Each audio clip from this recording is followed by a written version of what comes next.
I've had people say, like, you might want to downplay your faith a little bit, because it's not really a thing that's going to win you over. All of their scriptural beliefs or understanding from our shows, that would be an issue with us. And if they see that the show is starting to get successful, they can pour more into it, like what these media companies tend to do. And in order for our show to be free. It's brutal. I'm not going to sugarcoat it. Jonathan Roumie and his team in big trouble after facing major backlash from Hollywood after successful launch. Jonathan Roumie of the Chosen team has suddenly found themselves at the center of a Hollywood storm. Not only is this threatening the continuity of the show, now the careers of all Chosen casts hang on a thread. Even if they somehow survive this, how will they ever get movie roles again? Dallas Jenkins is walking a thin line, and Jonathan is crying out. So much that is going to happen in the next several years that I don't even think I can comprehend. I'm surprised because that's kind of what I had heard about, and I just see how people react and how you look at the majority of the work that is put out in the secular world, and faith isn't a typical element that people are dealing with in a film or a TV show, unless it's very specific to the show's storyline. I think the fact that I Just as fans were celebrating The Chosen Season 6 rollout, a bombshell hit the news. Angel Studios, the same platform that once helped launch The Chosen to the world, was taking legal action against the show's producers. Headlines flew everywhere, and at the center of it all were ownership, distribution rights, logos, and maybe most of all, control.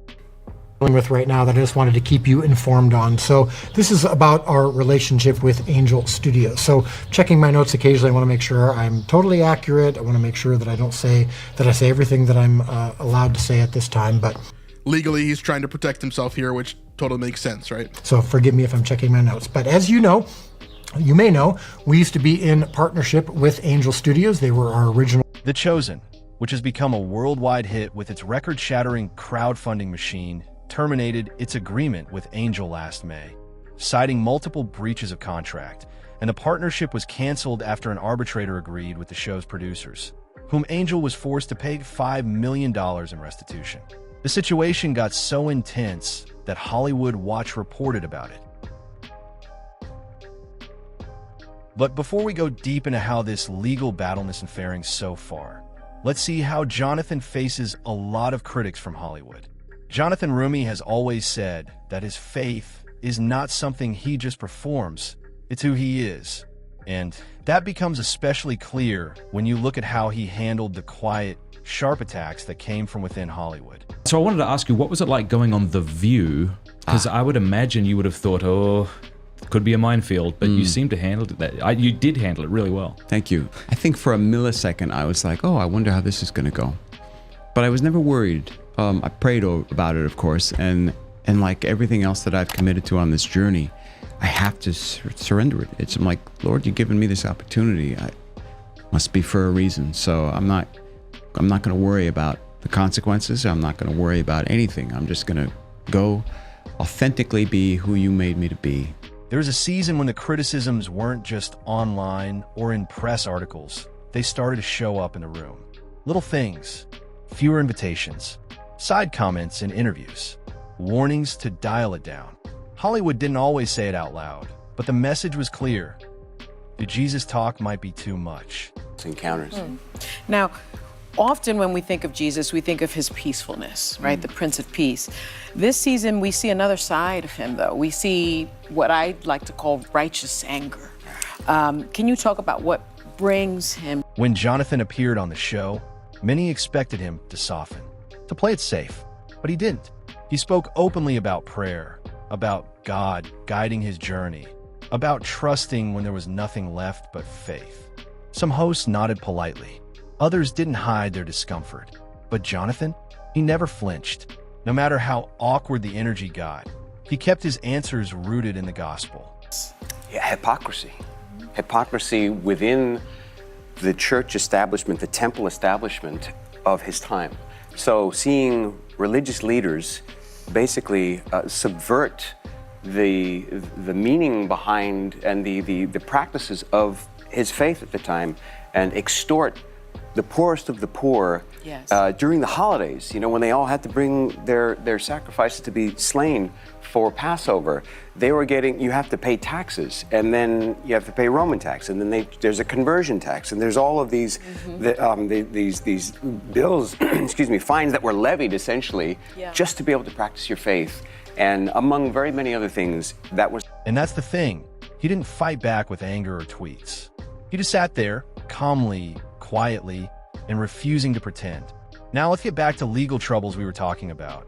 And wait till you see how Jonathan didn't just get involved in this scandal, but was also asked to stop believing in Christianity if he wanted to work in Hollywood. Forgive me if I'm checking my notes, but as you know, you may know, we used to be in partnership with Angel Studios. They were our original distributor of The Chosen, and they had a tremendous role in getting the first 2 seasons out to you. They had a tremendous role in the, launching of this show and the launching of our crowdfunding that made seasons 1 and 2 possible. I'll always be forever grateful to Angel Studios for their role. Angel Studios claimed they had upheld their end of the deal, paying out millions in royalties and supporting the show from day one.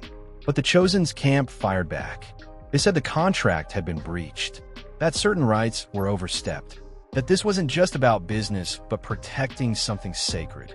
I need you to pay close attention, because not only am I going to give you the when of season 4, and I can now add very too soon, and not only am I going to give you the how to watch of season 4, there are only 2 ways.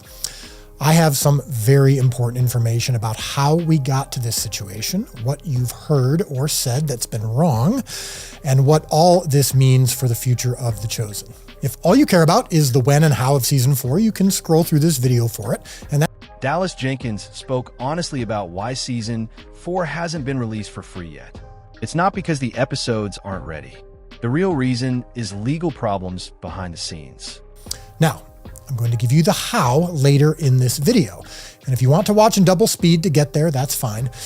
And it's very important you pay attention so you can help others when you spread the word. But before that, I really do need to share why we're here and why there was a delay. I'm going to stick to the facts, not any mind reading or accusations or hyperbole. So The Chosen launched in 2017 with The Shepherd, our pilot episode, which was a short film I made on my friend's farm in Illinois, 20 minutes from my house. This is Chosen lore. It was about the birth of Christ from the perspective of the shepherds. And it was then that I came up with the idea.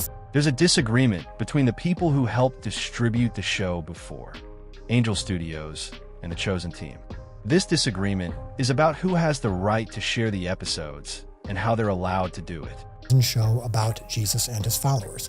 That short film got in the hands of a company which at the time was called VidAngel, and they were looking for new projects to expand their platform. Neil and Jeffrey Harmon ran VidAngel, and when they heard my idea for the show, they were very emotional and they said, "We want to do it, and we want this to be our signature show that launches our original content initiatives." And I got really excited. And then they said they wanted to raise the money through crowdfunding, and I got really depressed because crowdfunding... Because of this, Dallas and his team have had to pause the free streaming release. They want everyone to watch without paying, like before, but right now, they're blocked by legal rules. Dallas also explained something else. Keeping the show free isn't cheap. It costs a lot of money to film, edit, and stream each season. And the all-time media crowdfunding record was over $5 million, which seemed impossible for something that we were doing. But I was coming off of a career failure. I didn't think anyone else would be interested, and I decided to take the risk and try something potentially special. And the Harmons were convinced this would be a massive hit, and they predicted it would change the world. Long story short, they were right. Their idea worked. We shattered the all-time crowdfunding record with over 16,000 of you. The only reason they've been able to do this for so long is because of donations and support from fans around the world. People have been generous. But now, with the legal fight still going on, it's harder than ever. Officer and chairman of the board of our large company, as well as our live streamer, and I do videos like this. Normally, a studio or network or streamer covers all this, and they have a huge infrastructure to manage it all, and a show just gets to focus on being a show, and I just get to focus on making the show. But we've had to do almost everything from scratch. It simply wasn't sustainable. And financially, to finance future seasons on time, as well as our company, we had to shift. So we came to a new agreement with Angel Studios. But the controversy didn't stop at season 4 delay, because there is another one. So we have another question / controversy, potentially. Not a huge one, but after we showed the Judas Jesus scene in our live stream on Sunday night, or Tuesday night actually, earlier this week, a friend of mine texted me and was like, "Hey, over on Twitter or X or whatever they call it, there's, you got them going again." And then a few others I've heard about, you got them going again, and it's over the issue of, did Jesus pray for people? Did Jesus pray specifically for Judas?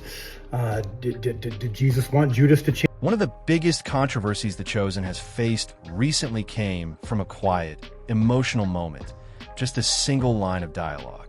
In season 4, Jesus looks at Judas and says, "I'll pray for you." That simple sentence sparked a storm of backlash online. Critics accused the show of theological heresy, claiming it went against the idea that Jesus already knew Judas would betray him. To them, it sounded like Jesus was unsure of God's plan, or worse, trying to change it. And here's how Dallas tried to explain it. Change his mind.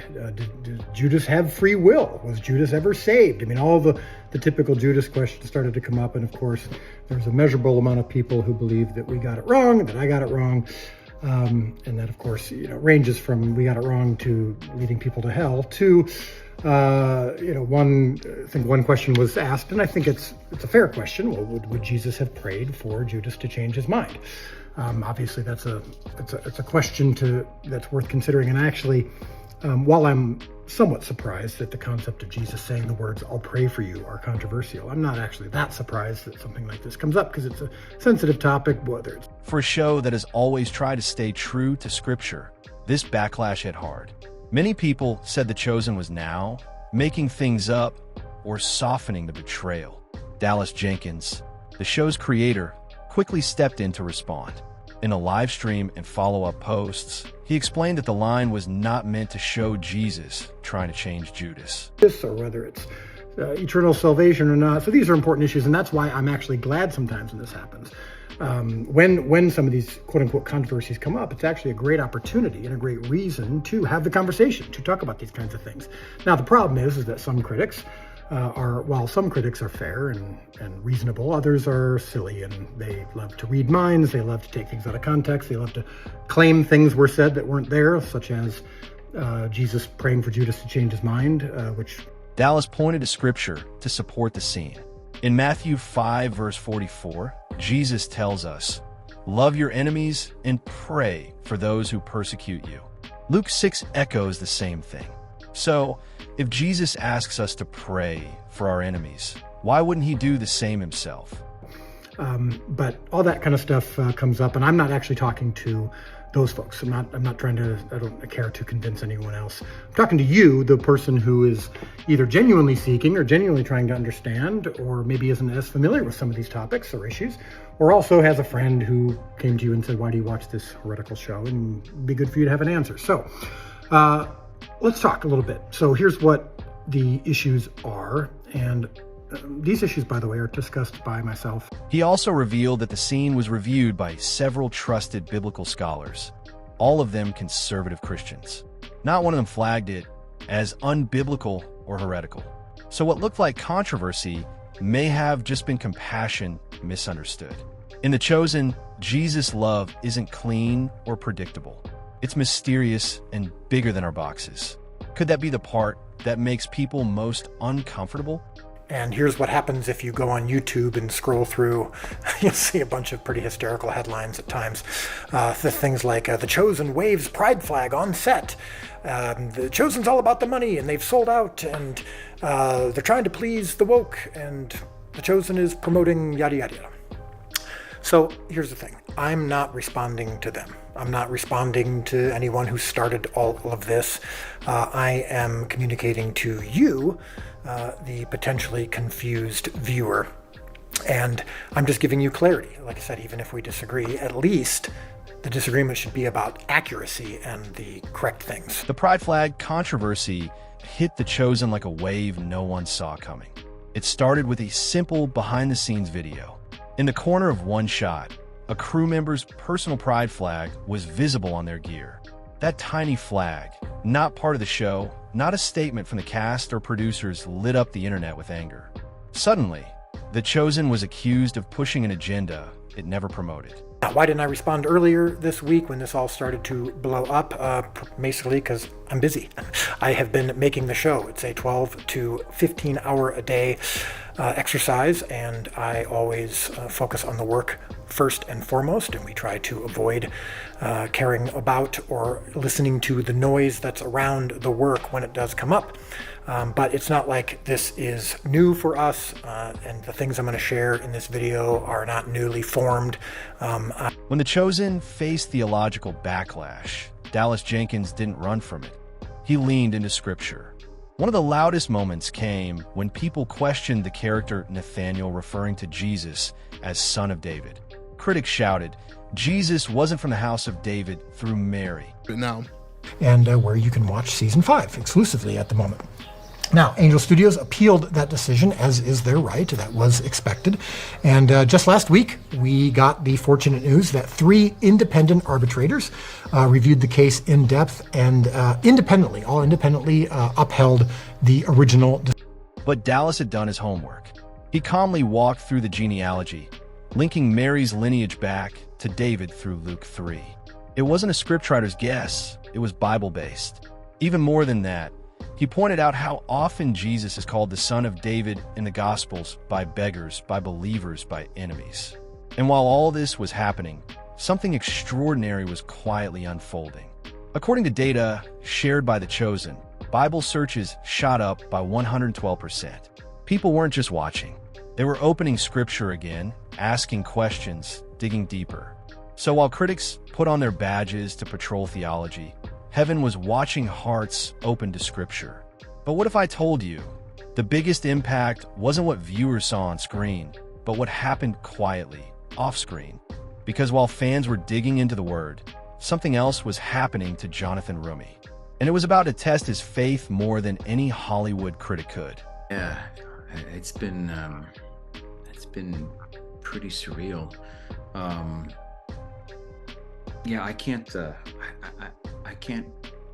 imagine. Yeah, I don't even know what I was going to say. It's been something that it's taken time for me to come to terms. The pressure eventually made its way to Jonathan's phone. Calls and emails came in. Some people told him gently, others more forcefully, to stop talking about Jesus so much. Stop making interviews feel like sermons. Don't wear the cross on set. Don't quote Scripture on red carpets, etc., etc. He heard it all, but he didn't flinch. In his own quiet way, Jonathan made it clear he'll rather lose roles than lose him.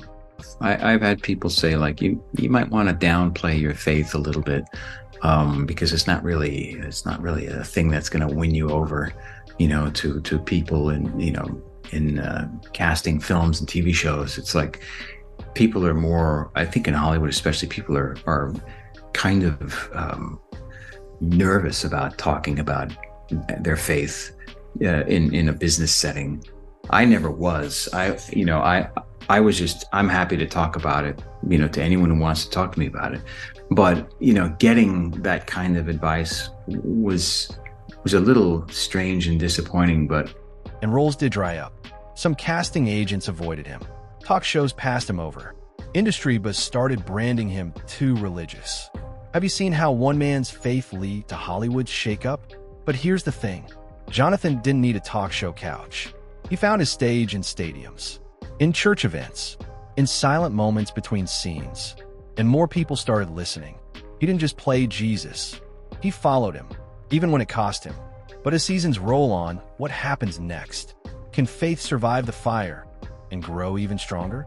That's where we go from here. Fiction. There's no way to get around the difficulty of that on so many levels, and just trying to be ready for it and trying to just empty myself Right. and allow the Lord to just be with me throughout the process. Is this probably the most physical? Because it's probably taking a physical toll on your body. 1,000%. Yeah. I've been training specifically for this season, and so there's been a lot of self-sacrifice in order to bring my idea. That pushback is a sign something real is happening. Something dangerous or holy or both. The lawsuits, the critics, the whispers, they might just be the proof that this story matters more than anyone thought. We are extremely confident that this will result in yet another decision against Angel and in our favor, and nothing should change for you or the show. It's par for the course when it comes to watching the show, how to watch it, how to support us, all of that. But we're obviously very confident that this will just be yet another decision in our favor. Angel has been involved in multiple legal battles over the last many years with multiple. Dallas Jenkins doesn't need to win YouTube debates. He's seeing lives changed. He's seeing Bibles opened. And when people come up to him crying, saying, "I'm finally reading again," that's what matters. They accuse them of replacing the Bible. But the truth is, The Chosen is sending people running back to it. Now it's your turn. What truth are you willing to defend? What line would you cross, even if it costs you?